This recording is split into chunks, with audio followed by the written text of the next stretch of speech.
Travel is all about happiness, and that's exactly what I feel when I see this landscape covered in mist. The Loire Valley, its famous vineyards and some 3,000 castles rich in history.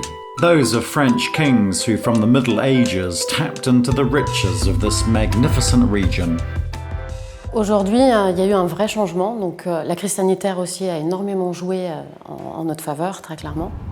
On ne veut plus du tout de tourisme de masse et être avec tout le monde et avec la foule.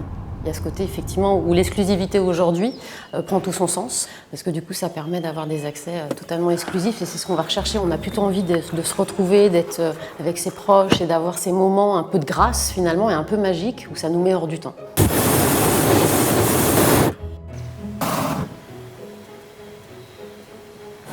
Tu vois, Shamus, on vient de passer les arbres. Ok. Et regarde devant toi maintenant. Ça c'est super. La forêt, le paysage, tout. C'est super, c'est un feeling génial.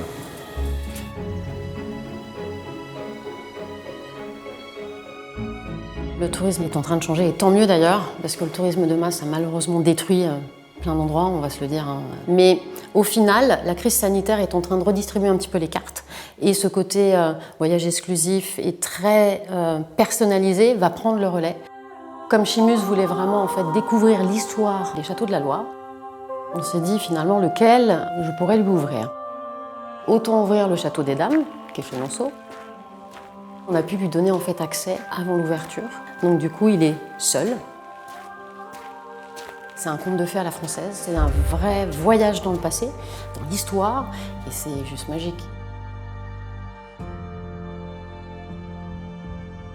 The castle of Diane de Poitiers and Catherine de Médicis. It makes me shiver to think I'm walking where they once walked.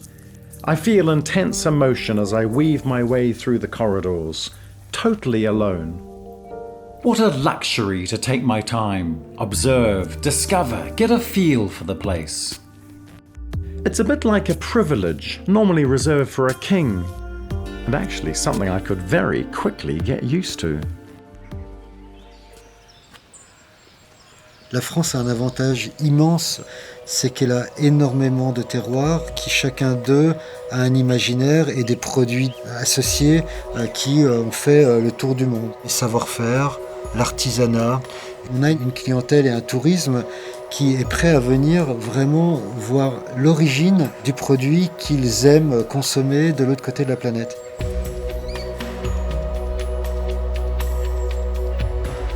Cet art de vivre à la française, ici, ça se traduit surtout à table.